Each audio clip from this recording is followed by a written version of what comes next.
അതായത് ഈ പണമെടുത്ത് പിണറായിക്ക് വീട്ടിൽ കൊണ്ടുപോകാനൊന്നും പറ്റില്ല. ഉണ്ടായ ദുരിതബാധിതർക്ക് അവർക്ക് ആളൊഴിഞ്ഞ പ്രദേശത്തേക്ക് റോഡുകളൊക്കെ നിർമ്മിച്ചു കൊടുത്തു കഴിഞ്ഞ പൊതുമരാമത്ത് മന്ത്രി മുഹമ്മദ് റിയാസിന്റെ നേതൃത്വത്തിൽ. പക്ഷേ അതുകൊണ്ടൊന്നും ഒരു ഉപയോഗമില്ല. അന്നത്തെ ധനമന്ത്രിയും അന്നത്തെ മുഖ്യമന്ത്രിയും അതിന് മറുപടി പറഞ്ഞേ മതിയാവുള്ളൂ.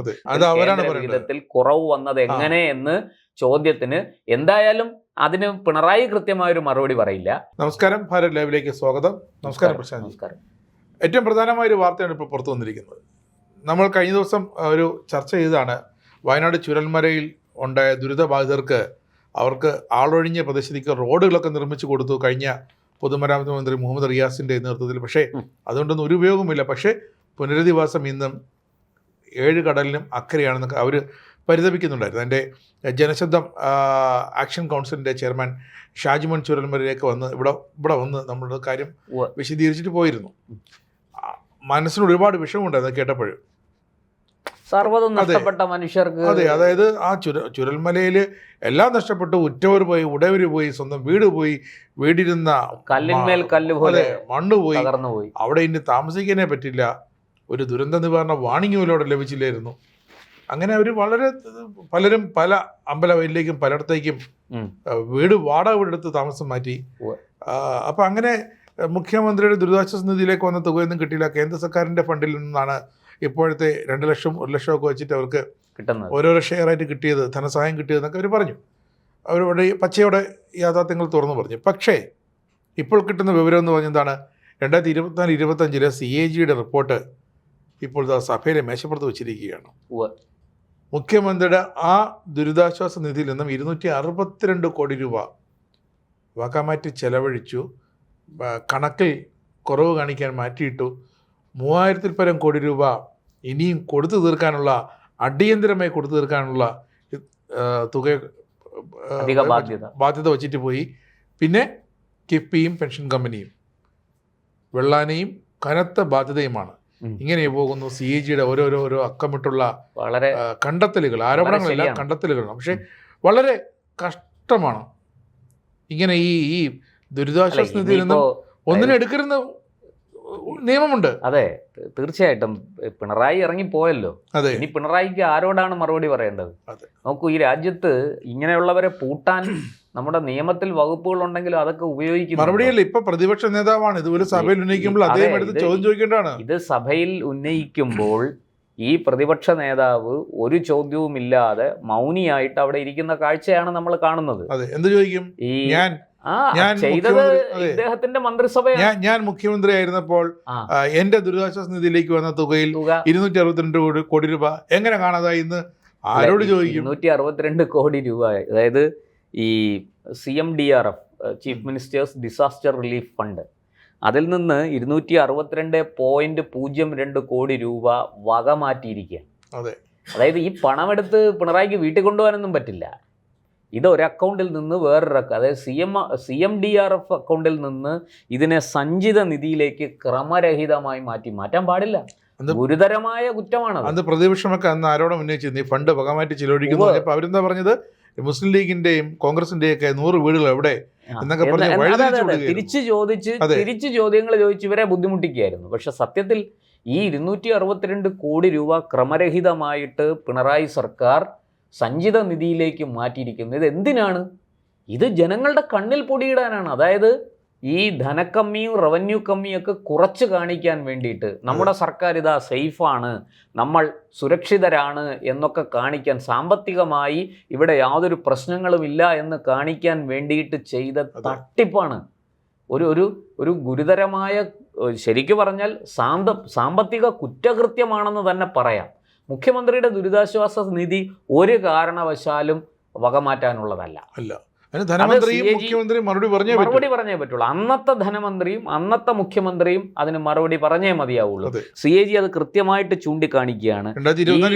സാമ്പത്തിക തിരിമറി നമുക്ക് നടത്തുന്നത് മനസ്സിലാക്കാം ഒരു പരിധി വരെ. ഈ കണക്കുകൾ അങ്ങോട്ടും ഇങ്ങോട്ടും ഒക്കെ ഫണ്ട്, ഒരു വകുപ്പിലെ ഫണ്ട് അങ്ങോട്ട് മാറ്റി ഇങ്ങോട്ട് മാറ്റി, അതൊക്കെ തന്നെ വലിയ പ്രശ്നങ്ങളുണ്ട്. ഞാൻ അതിലേക്ക് വരാം. കേന്ദ്ര സഹായത്തിൽ 42% കുറവ് വന്നിരിക്കുകയാണ് കേന്ദ്ര വിഹിതത്തിൽ. അതെന്തുകൊണ്ട്? അല്ല, വാങ്ങിച്ചെടുക്കുന്നത് മാത്രമല്ല, ഞാൻ വിശദമായിട്ട് വരാം അതിലേക്ക്. ഞാനത് ഫിനാൻസിലെ ചില ഉദ്യോഗസ്ഥരുമായിട്ട് സംസാരിച്ചിരുന്നു. അവരിൽ നിന്ന് കിട്ടിയ വിവരങ്ങൾ കൂടെ നമുക്ക് പങ്കുവയ്ക്കാം.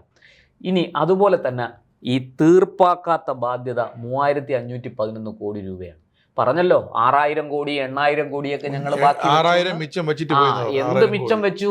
ഈ പറഞ്ഞതുപോലെ സതീശൻ പറഞ്ഞത് വളരെ ശരിയാണ്, മുഖ്യമന്ത്രി ചൂണ്ടിക്കാണിച്ചതാണത്. അതായത് പാലുകാരന് കൊടുക്കാനുണ്ട് 500 രൂപ, കറണ്ട് ബില്ലടയ്ക്കാനുണ്ട് 1500 രൂപ, എന്നിട്ട് പറയുകയാണ് ഞാൻ 25,000 രൂപ ബാക്കി വെച്ചിട്ടുണ്ട്. ഇത് 3511 കോടി രൂപ തീർപ്പാക്കാത്ത ബാധ്യതയാണ്. ഇനി മറ്റൊന്ന് ഓഫ് ബജറ്റ് ബാധ്യത, അതൊരു അധിക ബാധ്യതയാണ്. അത് 39,230 കോടി രൂപ വരികയാണ്. ഇത് CAG. ഞാനൊരു കാര്യം പറഞ്ഞു, ഇതൊന്നും ധവളപത്രമോ ഭരണപക്ഷം പ്രതിപക്ഷത്തിനെതിരെ ആരോപിച്ചതോ ഒന്നുമല്ല. ഇത് CAG റിപ്പോർട്ടാണ്. ഇതല്ലാതെ മാർക്സിസ്റ്റ് പാർട്ടിയുടെ AKG സെന്ററിൽ നിന്ന് കൊണ്ടുവന്നിരിക്കുന്ന ബ്ലാക്ക് പേപ്പറും വൈറ്റ് പേപ്പറും ഒന്നുമല്ല. ഈ ഓഫ് ബജറ്റിൽ കടം വരുന്നുണ്ട് തീർച്ചയായിട്ടും. ഈ കിഫ്ബിയും പെൻഷൻ കമ്പനിയും കൂടിയുള്ള കടമെടുപ്പ് എന്ന് പറയുന്നത് അന്യായമാണെന്ന് CAG അടിവരയിട്ട് പറയുന്നു. ഇതൊരു കാരണവശാലും അനുവദിക്കാൻ പാടില്ല എന്ന് CAG ഈ റിപ്പോർട്ടിലും പറയുന്നു 2024-25. ഇതൊക്കെ എന്താ? ഇതിനെക്കുറിച്ചൊന്നും ഇവിടെ തോമസ് ഐസക്കിനൊന്നും ഒന്നും പറയാനില്ലേ? വലിയ നീളത്തിനും വീതിക്കും ഒക്കെ വർത്തമാനം പറയുമല്ലോ. ഈ ബജറ്റിനെ അവഹേളിച്ചുകൊണ്ട് എന്തെല്ലാം പറഞ്ഞു. ബജറ്റിൽ തെറ്റുകൾ ഉണ്ടെങ്കിൽ ചൂണ്ടിക്കാണിക്കണം, വിട്ടുപോയിട്ടുണ്ടെങ്കിൽ അത് തീർച്ചയായിട്ടും അത് വിഷയമാക്കണം. അതിനൊന്നും ആരും എതിർക്കുകയല്ല. പക്ഷേ ഈ കേന്ദ്ര സർക്കാരിനോട് നോട്ടടിക്കാൻ, റിസർവ് ബാങ്കിനോട് ഇത്ര രൂപ നോട്ടിങ് അച്ചടിച്ച് തരാൻ ഉപദേശം കൊടുത്ത ആളാണ് തോമസ് ഐസക്ക്. ആ ഐസക്കിന് ഇപ്പോൾ ഒന്നും പറയാനില്ലേ? ഇനി നേരത്തെ പറഞ്ഞതുപോലെ വരവിൻ്റെ 80% പെൻഷൻ, ശമ്പളം, മറ്റ് സോഷ്യൽ സെക്യൂരിറ്റി ആനുകൂല്യങ്ങൾ, വായ്പാ തിരിച്ചടവ്, ഇങ്ങനെ പോവുകയാണ്. ബാക്കി 20% കൊണ്ടാണ്, അതായത് 1,00,000 കോടി രൂപ വരുമാനമുണ്ടെങ്കിൽ 20,000 കോടി രൂപ കൊണ്ടാണ് സംസ്ഥാനത്തിൻ്റെ വികസന പദ്ധതികൾ നടപ്പാക്കേണ്ടത്. ആലോചിച്ച് നോക്കൂ, ലക്ഷക്കണക്കിന് കോടി രൂപയുടെ ആവശ്യമുള്ളപ്പോഴാണ് വെറും 20,000 കോടി രൂപ ഈ സർക്കാരിന് ബാക്കി നിൽക്കുന്നത്, ചിലവെല്ലാം പോയിട്ട്. ഇനി ഈ ഹ്രസ്വകാല വായ്പകൾ ഈ സർക്കാരിനെ തിന്നുകയായിരുന്നു, കഴിഞ്ഞ സർക്കാരിനെ. അത് 2,684.44 കോടി രൂപയാണ് കഴിഞ്ഞ വർഷം തിരിച്ചടച്ചിരിക്കുന്നത് ഹ്രസ്വകാല വായ്പ. ഒന്ന് ആലോചിച്ച് നോക്കണം, ഒരു സർക്കാർ ഈ വലിയ പദ്ധതികൾക്ക് വേണ്ടി കടമെടുക്കുന്നത് പോരാഞ്ഞിട്ട് ഈ ശമ്പളവും പെൻഷനും ഒക്കെ കൊടുക്കാൻ വേണ്ടിയിട്ടാണ് ഇങ്ങനെ പല കടം വാങ്ങുന്നത് പല വഴിക്കായിട്ട്. ഇനി ഈ പറഞ്ഞതുപോലെ റവന്യൂ വരവിൽ 0.3% വളർച്ചയാണ് ഉണ്ടായത്. ഇവരെന്താണ് ഈ 10 കൊല്ലം ഇവിടെ ചെയ്തത്? ഇതിനു മുമ്പുള്ള വർഷവും ഇങ്ങനെ തന്നെയായിരുന്നു. റവന്യൂ വളർച്ച ഇല്ല എന്ന് തന്നെ പറയാം.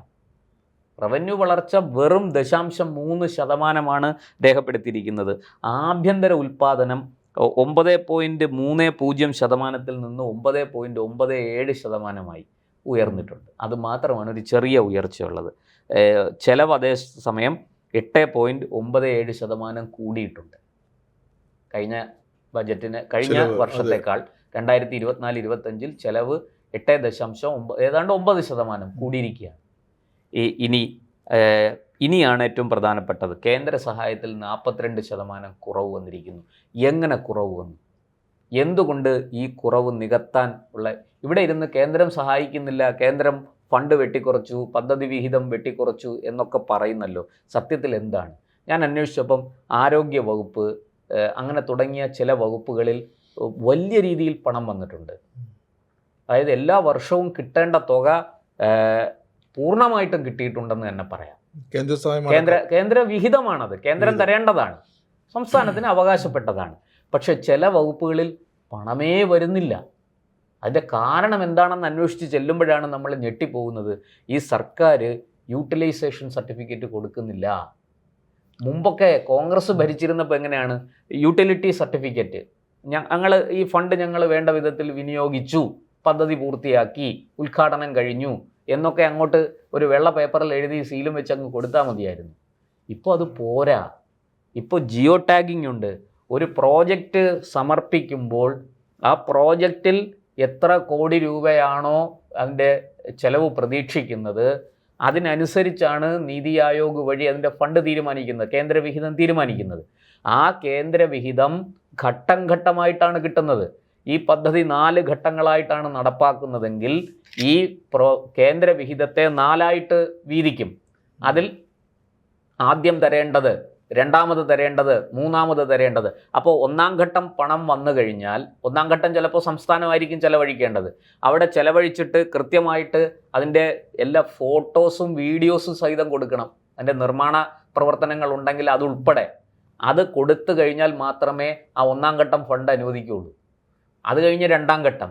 ഇങ്ങനെയാണ്. അതായത് കൃത്യമായി യൂട്ടിലിറ്റി സർട്ടിഫിക്കറ്റ് മാത്രം കൊടുത്താൽ പോരാ, ഇതിൻ്റെ തെളിവുകൾ കൊടുക്കണം. പദ്ധതി എവിടം വരെ എത്തി, നിങ്ങളിപ്പോൾ ഒരു പുതിയ പ്രോജക്റ്റ് തുടങ്ങിയിരിക്കുകയാണ്, എന്തു ആകട്ടെ, എന്ത് പ്രോജക്റ്റും ആകട്ടെ, കേന്ദ്ര വിഹിതം അതിന് ഇത്രയുണ്ട് എന്ന് പറഞ്ഞാൽ ആ പ്രോജക്റ്റ് 1, 2, 3, 4 ഘട്ടങ്ങളാണെങ്കിൽ ഓരോ ഘട്ടത്തിൻ്റെയും പിന്നെ പ്രവർത്തന പുരോഗതി കൃത്യമായിട്ട് തെളിവ് സഹിതം കൊടുക്കണം. ഇല്ലെങ്കിൽ ആ ഫണ്ട് അവിടെ നിൽക്കും, വരില്ല.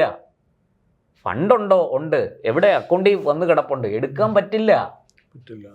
അതാണ് കേന്ദ്ര സർക്കാരിൻ്റെ ഈ 42% കുറവിനുള്ള കാരണം. ഒന്ന്, പഴയതുപോലെ പണ്ട് കോൺഗ്രസ് ഭരിച്ചിരുന്നപ്പോൾ ഒരു യൂട്ടിലിറ്റി സർട്ടിഫിക്കറ്റ് അങ്ങോട്ട് കൊടുത്താൽ മതി, ഫണ്ട് ഇങ്ങനെ വന്നുകൊണ്ടിരിക്കും. ഇവിടെ അതൊക്കെ പല രീതിയിൽ വകമാറ്റി ചെലവഴിക്കും. ഇപ്പോൾ വകമാറ്റാൻ പറ്റില്ല. ഏത് ആരോഗ്യ വകുപ്പിന് തരുന്ന ഫണ്ട് ആരോഗ്യ വകുപ്പിനാണ്, അതിൽ നിന്നെടുത്ത് വിദ്യാഭ്യാസ വകുപ്പിലേക്ക് കൊണ്ടുപോകാൻ പറ്റില്ല. ഇപ്പോൾ തിരുവനന്തപുരം മെഡിക്കൽ കോളേജിൽ ഒരു ഉദാഹരണം പറഞ്ഞാൽ ഒരു പുതിയ വില കൂടിയ സ്കാനർ വാങ്ങുന്നു. ആ സ്കാനർ വാങ്ങാൻ അനുവദിച്ച ഫണ്ട് കൊണ്ട് സ്കാനർ തന്നെ വാങ്ങണം. അതെടുത്ത് മെഡിക്കൽ കോളേജിൽ പഠിക്കുന്ന കുട്ടികളുടെ ഏതെങ്കിലും ഒരു ആവശ്യത്തിന് വിനിയോഗിക്കാൻ കഴിയില്ല. അതുപോലെ മെഡിക്കൽ കോളേജിൽ പഠിക്കുന്ന കുട്ടികൾക്ക് വേണ്ടി വരുന്ന, അവരുടെ ആവശ്യങ്ങൾക്ക് വേണ്ടി വരുന്ന ഫണ്ടിനെ എടുത്ത് അവിടെ പർച്ചേസിലേക്ക് കൊടുക്കാൻ പറ്റില്ല.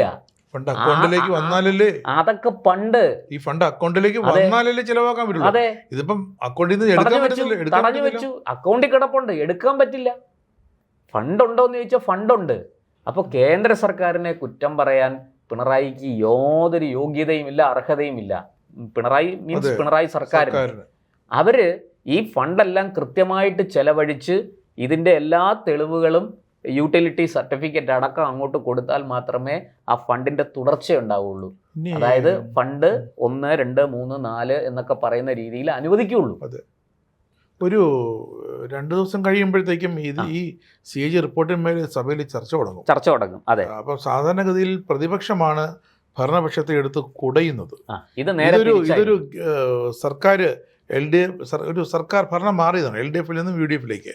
അപ്പോൾ ഇവിടെ ഇനിയിപ്പം ഉള്ളത് ഭരണപക്ഷത്തെ MLA-മാർക്കാണ്, ധനകാര്യമന്ത്രിക്കാണ്, BJP-യുടെ 3 MLA-മാർ, ധനകാര്യമന്ത്രിക്കാണ്. ഇവരിനി എടുത്ത് കൊടയും. കാരണം പക്ഷെ ഭാഗ്യത്തിന് കൊട്ടാരക്കരയുടെ നാഥൻ അവിടെ ഉണ്ട് ഈ സമാധാനം പറയാനൊക്കെ ആയിട്ട്. നാഥൻ എന്ന സഭയിൽ വരുമോ എന്നറിയില്ല. KN ബാലഗോപാൽ, അതെ, നാഥൻ സഭയിലുണ്ട്, കൊട്ടാരക്കരയുടെ നാഥൻ. ഇതൊക്കെ ഒരു കാര്യം പിന്നെ പിണറായി പറഞ്ഞേ പറ്റൂ. അല്ല, ഒരു കാര്യം ഞാൻ പറയാം രാജേഷ് ജി. ഇരുട്ട് കൊണ്ട് ഓട്ടയടയ്ക്കുന്ന വിധത്തിൽ അരി എത്രയാന്ന് ചോദിക്കുമ്പോൾ പയറഞ്ഞാഴി എന്ന് മറുപടി പറഞ്ഞ് ഇവർ സഭയിൽ ബഹളമൊക്കെ ഉണ്ടാക്കും. ഇവരിപ്പം വേണമെങ്കിൽ നാളെ തന്നെ അടിയന്തര പ്രമേയം കൊണ്ടുവരും, മനസ്സിലായില്ലേ? എന്നിട്ട് സഭ കലുഷിതമാക്കും, അവിടെ വലിയ ബഹളം ഉണ്ടാക്കും. ആകെ 35 പേരേ ഉള്ളൂ. പക്ഷേ ഈ 35 പേരെ വെച്ചുകൊണ്ട് ഈ CAG റിപ്പോർട്ട് ചർച്ചയിൽ പങ്കെടുക്കാതെ ഇവർ സഭ ബഹിഷ്കരിക്കും. പേരിന് 3-4 പേരെ സഭയിൽ ചർച്ചയ്ക്ക് വിടും. അവർ ഈ പറഞ്ഞ പോലെ അരി എത്രയെന്ന് ചോദിക്കുമ്പോൾ പയറഞ്ഞാഴി എന്ന് മറുപടി പറഞ്ഞ് അവരിതിൽ നിന്ന്. പിന്നെ ഈ സമൂഹ മാധ്യമങ്ങളിലെ ഈ നീലക്കുയിലുകളടക്കം ചിലർക്ക് ഈ വിവരം അജ്ഞത കൊണ്ട് നമ്മുടെ ചുരൽമല ദുരന്ത സമയത്ത് പറഞ്ഞിരുന്നു മുഖ്യമന്ത്രി ദുരിതാശ്വാസ നിധിയിലേക്ക് പണം കൊടുക്കരുത്, കൊടുത്താൽ അത് കൃത്യമായി കിട്ടില്ല, ചുരൽമലയിൽ എത്തില്ല എന്നൊക്കെ പറയുമ്പോൾ അവർക്കെതിരെയൊക്കെ കേസെടുത്തു. പക്ഷെ അവര് പറഞ്ഞത് ഇപ്പൊ ശരിയായി. പിന്നെ 262 കോടി രൂപ എവിടെ പോയി? വകമാറ്റി സഞ്ചിത നിധിയിലേക്ക് മാറ്റിയത് എന്തിനാണ്? CMDRF-ലേക്ക് ഉദാരമായി കൈവച്ച് സംഭാവന ചെയ്യൂ. കാരണം ചുരൽമലയിലെ വയനാട്ടിലെ ജനങ്ങളെ സഹായിക്കുന്ന അമ്പലത്തിലെ കാണിക്കപ്പണം വരെ എടുത്തോണ്ട് പോകാൻ നിന്നവരാണ്. അതെ. എന്നിട്ട് അങ്ങനെ കേരളത്തിലെ എല്ലാ ഓൺലൈൻ അടക്കം എല്ലാ മാധ്യമങ്ങളും സൗജന്യമായി പരസ്യവും കൊടുത്തു. മുഖ്യമന്ത്രിയുടെ ദുരിതാശ്വാസ നിധിയിലേക്ക് നിങ്ങൾ സംഭാവന ചെയ്യൂ, വയനാട് പുനരധിവാസത്തിൽ ഒരു ഒരുമിച്ച് കൈകോർക്കാം, കേരളം ഒറ്റക്കെട്ട്, അങ്ങനെയൊക്കെ പിരിച്ചുകൊടുത്ത കാശാണ്. ആ കാശിന് ഇതിന് മുമ്പ് കിട്ടിയ കാശാണെന്ന് പറഞ്ഞാൽ ശരി, അതെങ്ങനെ അനുവദിക്കാൻ? മാത്രമല്ലെന്നേ, ഈ CMDRF എന്ന് പറയുന്നത് സർക്കാരിൻ്റെ, പൊതുജനങ്ങളുടെ, കേന്ദ്ര സർക്കാരിൻ്റെ, അതുപോലെ തന്നെ വലിയ വലിയ കോർപ്പറേറ്റ് കമ്പനികളുടെ ഒക്കെ ഫണ്ട് ഇതിനകത്ത് വരുന്നുണ്ട്. കാരണം ഇതിന് ടാക്സ് എക്സംഷൻ കിട്ടും, നികുതി ഇളവ് കിട്ടുന്നതാണ്. അതുകൊണ്ട് തന്നെ പലരും കയ്യയച്ചതിലേക്ക് സംഭാവന. അതുകൊണ്ടാണ് ആ തുക വകമാറ്റി ചിലവാക്കരുത് എന്ന് പറയുന്നത്. ബെനിഫിഷ്യറിക്ക് മാത്രമേ ചെല്ലാവൂ. അത് തീർച്ചയായിട്ടും അത് എവിടെയാണോ ചെലവഴിക്കേണ്ടത് അവിടെ മാത്രമേ അത് ചെല്ലാവൂ. അത് CAG വളരെ കർശനമായിട്ട്, എനിക്ക് തോന്നുന്നു നമ്മൾ പണ്ടൊക്കെ റിപ്പോർട്ട് ചെയ്യാൻ പോകുന്ന അവസരത്തിൽ ഇതെപ്പോഴും ഒരു ചർച്ചയാകുന്നതാണ്. പക്ഷേ ഇങ്ങനെ ക്രമരഹിതമായി ഫണ്ട് വകമാറ്റിയത് ഇതിനു മുമ്പ് ഉണ്ടായിട്ടുണ്ടോ എന്ന് സംശയമുണ്ട്. എൻ്റെ അറിവിലില്ല. ഞാൻ 2007-8 മുതലൊക്കെ ഞാൻ റിപ്പോർട്ടിങ്ങിലുള്ള ആളാണ്. എൻ്റെ അറിവിൽ അങ്ങനെ വകമാറ്റിയതായിട്ട് എനിക്കറിയാം. ഉമ്മൻചാണ്ടി സർക്കാരിന്റെ കാലത്ത് ഏതാണ്ടൊക്കെ അന്നത്തെ CMDRF ഉണ്ടായിരുന്ന ഫണ്ടൊക്കെ ഏതാണ്ടൊക്കെ ഈ ഓരോരുത്തർക്കും പല രീതിയിൽ അർഹതപ്പെട്ടവർക്ക് കൊടുത്തു. പക്ഷെ അതിനുശേഷമാണ് ഈ അക്യുമുലേഷൻ വന്നിരിക്കുന്നത്. ഈ അർഹതപ്പെട്ടവർക്ക് കൊടുക്കുന്നതിനകത്ത് ചിലപ്പോൾ അഴിമതിയൊക്കെ നടക്കാം. ചിലപ്പം ഈ പറഞ്ഞതുപോലെ അതിനകത്ത് ഇച്ചിരി സ്വജനപക്ഷപാതമൊക്കെ കണ്ടേക്കാം ഏതെങ്കിലും ഒരു സർക്കാർ ഇരിക്കുന്ന സമയത്ത്. പക്ഷേ ആ ഫണ്ട് ഇങ്ങനെ വകമാറ്റിയിട്ടുണ്ടോ? സഞ്ചിത നിധിയിലേക്ക് വകമാറ്റി ഇവിടെ റവന്യൂ ഡെഫിസിറ്റ് അല്ലെങ്കിൽ ഈ പറഞ്ഞ പോലെ ധനക്കമ്മി ഇല്ല എന്ന് കാണിക്കാൻ വേണ്ടിയിട്ട് ഈ ഫണ്ട് ഇങ്ങനെ വകമാറ്റി ഞങ്ങളിതാ സുരക്ഷിതരാണ്, ഞങ്ങൾ കേരളത്തിൻ്റെ സമ്പദ് വ്യവസ്ഥയെ തകർത്തിട്ടില്ലേ എന്ന് കാണിക്കാൻ ഉള്ള ഒരു ഗൂഢ പദ്ധതി ഇങ്ങനെ ആരെങ്കിലും ഇതിനു മുമ്പ് നടപ്പാക്കിയിട്ടുണ്ടോ? അതാണ് ഇവിടുത്തെ ചോദ്യം. അതിന് കൃത്യമായിട്ട് CAGയുടെ റിപ്പോർട്ട് പിണറായി വിജയന് മുഖമടച്ചുള്ള അടിയാണ്. ഞാൻ അങ്ങനെ പറയുള്ളൂ. ഇത് ശരിക്കും ആ സർക്കാരിന് ശരിക്കും ടെക്നിക്കലായിരിക്കാം. ധനകാര്യ വകുപ്പിൽ നിന്നുമൊക്കെ എഴുന്നിട്ട് ഒരു ഫണ്ട് വകമാറ്റി ചെലവഴിച്ച് ഒരു ഗ്യാപ്പ് ഫില്ല് ചെയ്യാൻ വേണ്ടി കൊടുത്തു. Financial adjustment. പക്ഷേ ജനത്തിന് മാത്രമല്ല ഫിനാൻഷ്യൽ അഡ്ജസ്റ്റ്മെന്റ് ചെയ്തോളൂ, മനസ്സിലാക്കാം. പക്ഷെ ചെയ്യാൻ പാടില്ലാത്തത് ചെയ്യുന്നത് എന്തിനാണ്? അതായത് ഈ പറഞ്ഞ മുഖ്യമന്ത്രിയുടെ ദുരിതാശ്വാസ നിധി ഒരു കാരണവശാലും അതിൽ കിടക്കുന്ന പണം വേറൊരു ഇതിലേക്ക്, സഞ്ചിത നിധിയിലേക്കോ അല്ലെങ്കിൽ മറ്റേതെങ്കിലും ഒരു ഇതിലേക്ക് മാറ്റാൻ പാടില്ല. നാളെ സഭയിൽ ഭരണപക്ഷത്തെ ചെറുപ്പക്കാരെ MLA മാർ ചോദിക്കും, ആഞ്ഞടിക്കോ മുഖ്യമന്ത്രിയുടെ ദുരിതാശ്വാസ നിധിയിൽ നിന്നും ഫണ്ട് അടിച്ച് മാറ്റിയത് ആരപ്പ? ഞാനാണ് പിണറായി എന്ന് പറയേണ്ടി വരും, സമാധാനം പറയേണ്ടി വരും. തീർച്ചയായിട്ടും. ഇതിപ്പോ മറ്റേ രാഹുൽ മാങ്കൂട്ടമൊക്കെ ഉണ്ടായിരുന്നെങ്കിലുണ്ടല്ലോ സഭയിൽ വലിയ കോലാഹലം നടന്നത്. എന്തായാലും ഇത് BJPക്കും വീണ് കിട്ടിയ ഒരു വടിയാണ്. കാരണം BJPക്ക് അവിടെ ഈ കേന്ദ്ര സഹായത്തിൽ അവര് നാളെ പ്രതികരിക്കുള്ളൂ. ഇന്ന് പഠിക്കും. ഇന്ന് മൊത്തം ഇരുന്ന് പഠിച്ചിട്ട് നാളെ പക്ഷെ അവര് പറയേണ്ടി വരും 42% കുറവ് കേന്ദ്ര സഹായത്തിൽ വിധത്തിൽ കുറവ് വന്നത് എങ്ങനെ എന്ന് ചോദ്യത്തിന് എന്തായാലും അതിന് പിണറായി കൃത്യമായൊരു മറുപടി പറയില്ല. UDF മൗനം പാലിക്കും. കാരണം നിങ്ങൾ തമ്മിൽ അടിച്ചോ, ഞങ്ങൾക്ക് ഇതിൽ അതിന് BJP മറുപടി പറയണം. BJPക്കാർക്ക് ഇത് സംബന്ധിച്ച് കൃത്യമായ ധാരണ ഉണ്ടായാൽ നല്ലത്. അവരായിരിക്കണം സഭയിൽ മറുപടി പറയേണ്ടത്. അതെ, എന്തുകൊണ്ട് ഈ 42% കുറവ്? നമ്മളിപ്പോ പറഞ്ഞത് ഉപരിപ്ലവമായ ഒരു അറിവ് മാത്രം, ജനറൽ ഇൻഫർമേഷൻ. ഓരോ വകുപ്പിനകത്തും എത്ര രൂപ എങ്ങോട്ടൊക്കെ മാറ്റി, എന്തൊക്കെ ചെയ്തു, അതില് പ്രോജക്റ്റ് ആരംഭിച്ചിട്ട് എവിടെ നിന്നു, കേന്ദ്രത്തിന്റെ ഫണ്ട് വകമാറ്റാൻ ശ്രമിച്ചോ, വകമാറ്റിയെങ്കിൽ അതിൽ കേന്ദ്രം എന്ത് നടപടി സ്വീകരിച്ചു. ഇപ്പം നമുക്കറിയാം PM ശ്രീ പദ്ധതി, അതുപോലെ ആയുഷ്മാൻ ആരോഗ്യ മന്ദിർ, ഇതിലൊക്കെ കേന്ദ്രം, അതുപോലെ ദേശീയ തൊഴിലുറപ്പ് പദ്ധതി, ഇതിലൊക്കെ കേന്ദ്രത്തിൻ്റെ ഫണ്ട് വരുന്നുണ്ട്. എല്ലാ വകുപ്പുകളിലേക്കും കേന്ദ്രത്തിൻ്റെ ഫണ്ട് വരുന്നുണ്ട്. അതിന് ഇപ്പോൾ പോലീസിൻ്റെ നവീകരണം, തീർച്ചയായിട്ടും കേന്ദ്ര ഫണ്ടുണ്ട്, അതിന് വലിയ ഫണ്ടാണത്. ആ ഫണ്ടൊക്കെ എങ്ങനെ ചെലവഴിച്ചു, അത് വകമാറ്റിയോ, ഇതൊക്കെ അറിയണം കൃത്യമായിട്ട്. വകമാറ്റിയിട്ടുണ്ടെങ്കിൽ കേന്ദ്രം ആ ഫണ്ടിങ് അവിടെ വെച്ച് നിർത്തും. അതോടുകൂടി തലങ്ങും വിലങ്ങും ഓടിക്കൊണ്ടിരിക്കുന്ന പോലീസിൻ്റെ വണ്ടികളെല്ലാം നിൽക്കും. അങ്ങനെ ഒരുപാട് പ്രശ്നങ്ങൾ ഇതിനകത്തുണ്ട്. അപ്പോൾ അതൊക്കെ വരട്ടെ, വരും ദിവസങ്ങളിൽ. സഭയുടെ മേശപ്പുറത്ത് വെച്ച് പ്രാഥമികമായ വിവരങ്ങളെ വന്നുള്ളൂ, കൂടുതൽ വിവരങ്ങൾ വരാനുണ്ട്. വരട്ടെ, നമുക്ക് വിവരങ്ങൾ പുറത്തു വരുന്നതിനനുസരിച്ച് നമുക്കും അതിൻ്റെ ചർച്ചകളിലേക്ക് കടക്കാം. എന്തായാലും ഒരു കാര്യം വ്യക്തമാണ്, പിണറായി സർക്കാരിന് എന്തൊക്കെയോ മറയ്ക്കാനുണ്ട്. തീർച്ചയായിട്ടും ഇപ്പോഴത്തെ പ്രതിപക്ഷം സഭയിൽ നാളെ മുതൽ വെള്ളം കുടിക്കുന്ന കാഴ്ച നമുക്ക് കാണാൻ കഴിയും.